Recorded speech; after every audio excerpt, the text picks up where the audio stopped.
But if you have time, all the schools.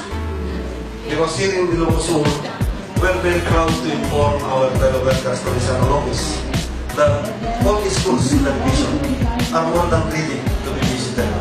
That is because we have very dynamic fellow workers here, especially Ma'am Sol, Ma'am Maris, wala si Ma'am Maris dito, and all the teachers, of course, whom I lovingly call my fellow teachers.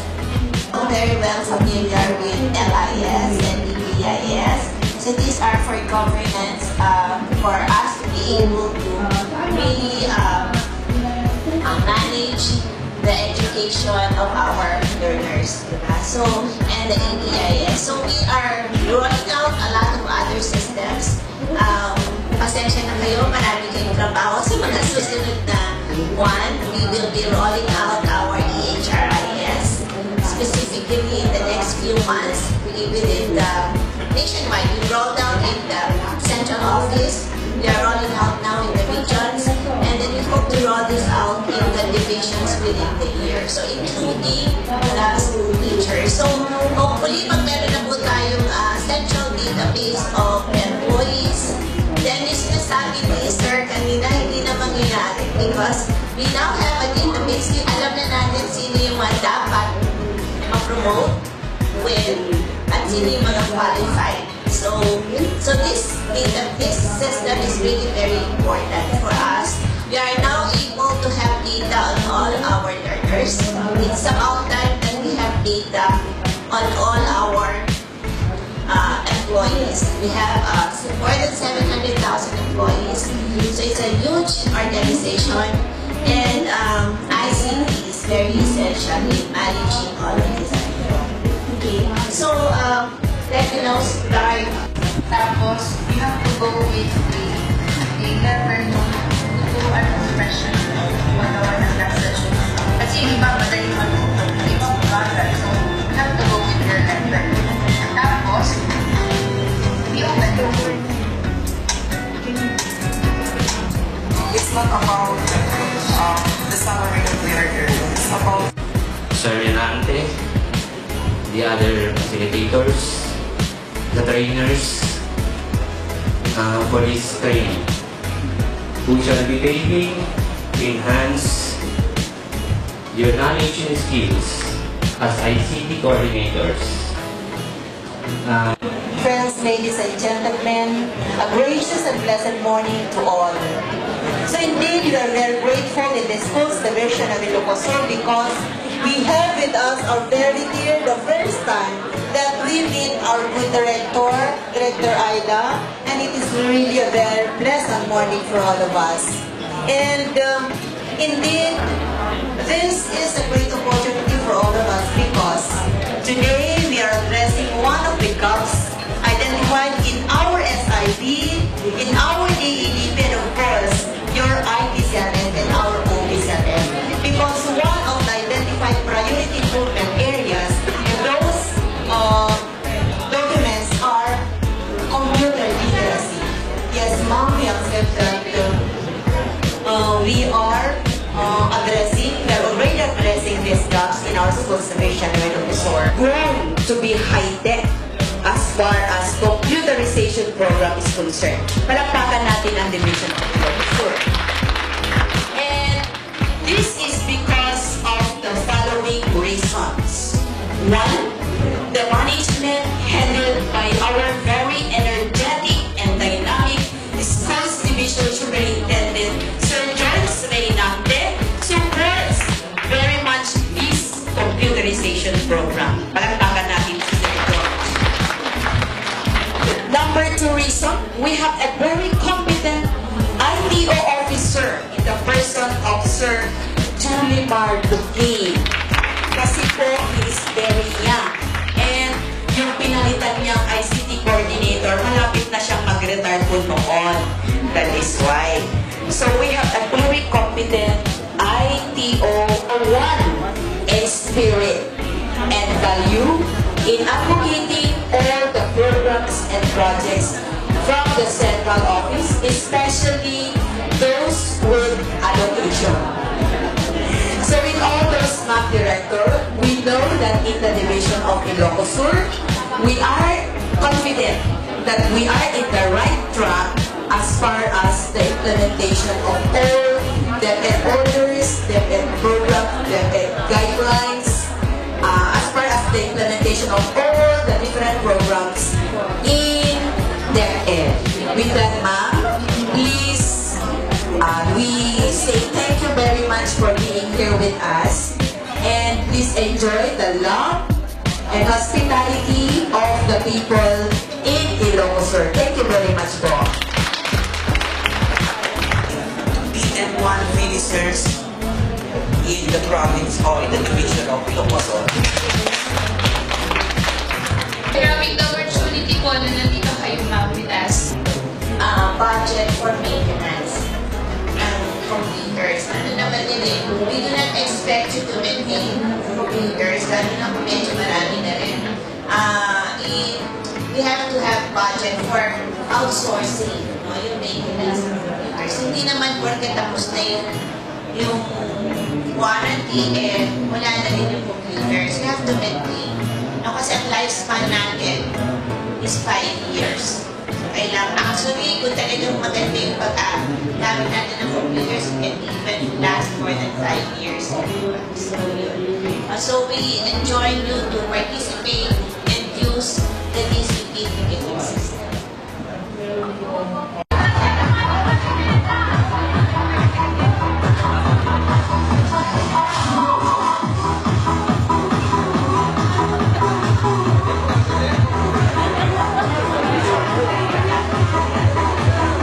Star of the day.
For the other details of the training, hindi ko alam, no? Of course, andyan si Sammy, no?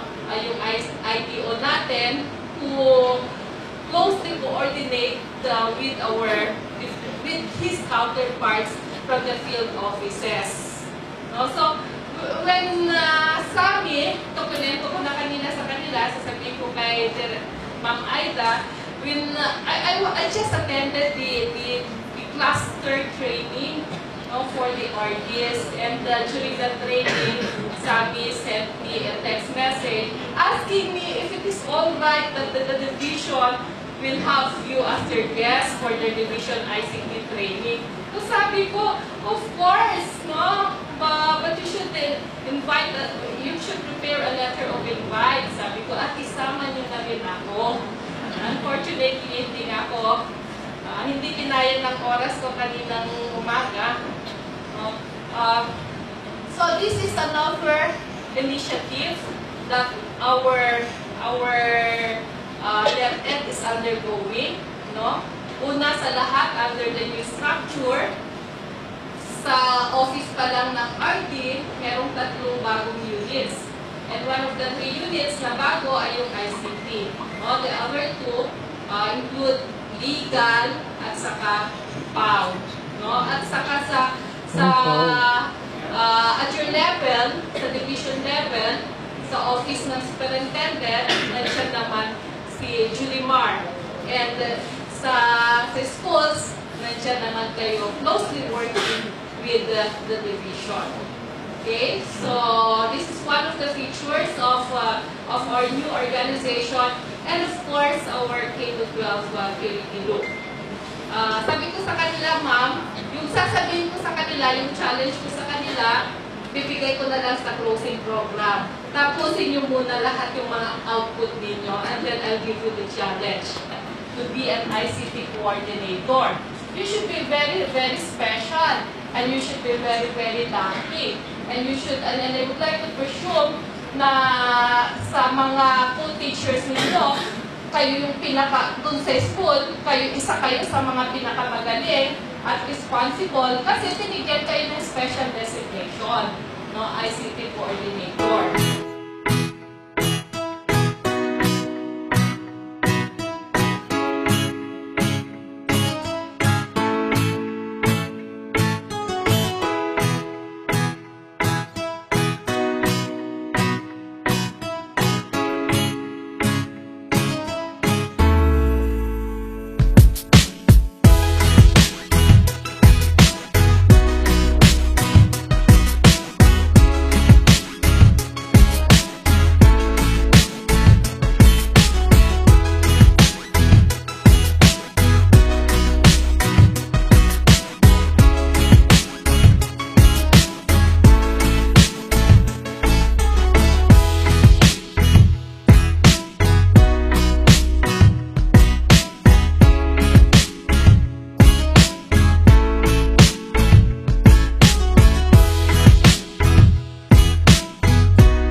was not able to be with you last opening day.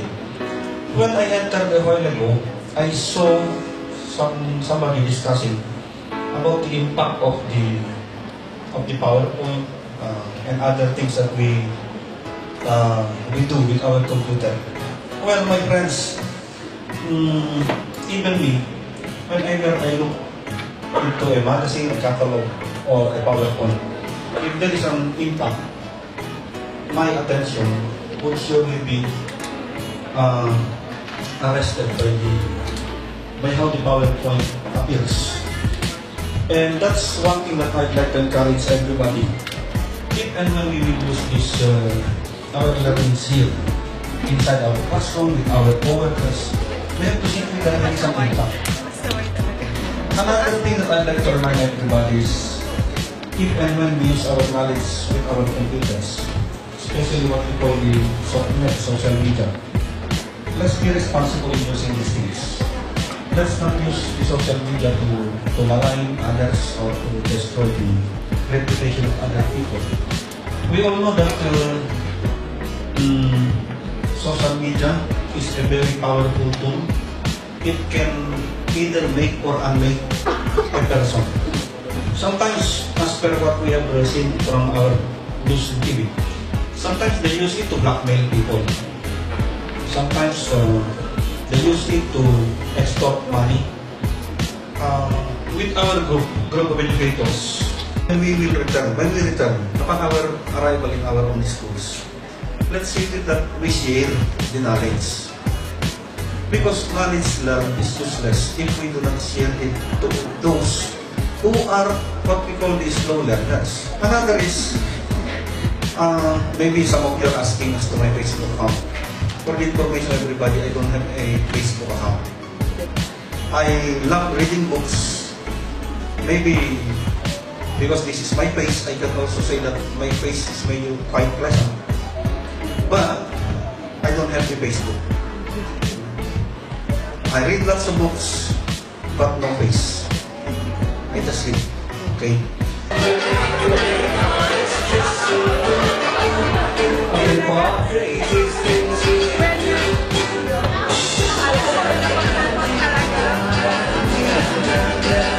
Sayang sa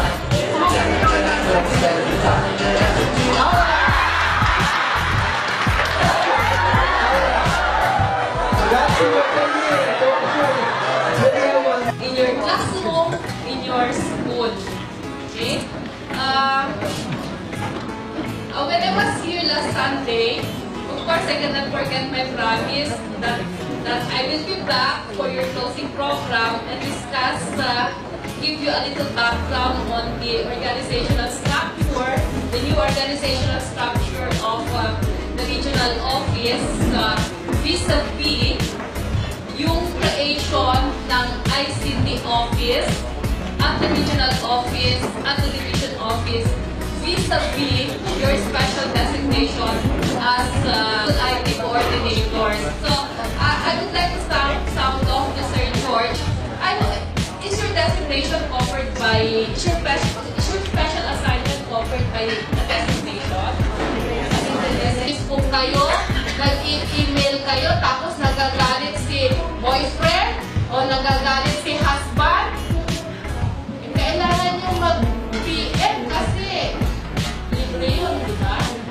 Kailangan yung mag-Facebook kasi para alam nyo, baka meron yung group nyo, nag-send ng message. That's it. We cannot get away from this world. But the good thing is, sabi ni Dr. Matan, IT or the computers cannot replace you as teachers. But the big but there is teachers can be replaced if they do not know anything about technology. So, briefly, I would like to mention na yung mga offices na ito, may kanya-kanya silang functions. Just like sa central office, policy making ang mga yan. Sila yung gumagawa ng policies natin, just like yung ginawa nilang manual, no? Policies. Plus the other policies na dina-download. And these policies prepared by the central office will be interpreted by the regional office. Okay? So, nandyan ako. Kasama ko yung mga functional divisions. Yan. Kaya nga, meron kaming MANCOM. No? The Management Committee composed of your superintendent, your assistant superintendent, wala pa pala kayong assistant superintendent. No? At dun sa MANCOM, pag-uusapan namin how we will interpret yung mga policies ng DepEd. And then, down sa division, represented by your superintendent, ha? Pagdating sa region, down sa division, kayo na yung mag-implement, including your school. So, ganyan tumatakbo yung sistema ng DepEd natin. So, what is one of the implications of this? Yung sa school, kung titignan ninyo, implementation yan. Ha? Kaya lang, sana naman po wala akong masaktan, no? Yung ibang guro kasi, iba yung pinagkakaabalahan. No? Implementation kayo. No? Hindi po kayo nag-i-interpret ng policies. Kasi kung gusto nyo mag-interpret ng policies, mag-apply kayo sa regional office. I-hire namin kayo. No? Kayo yung mag-i-implement. No? But the implementation of the policies, nakasalalay pa rin sa division office yon. So please don't interpret the policies of your superintendent. Kasi kung yun ang gusto nyo mangyari, mag-apply na kayong superintendent. Kaya nga inumpisan ko na ngayon na dinaground ko na kayo, baka sakali kayo na yung susunod na superintendent. But for now, you must know your own rules. You must know your own function.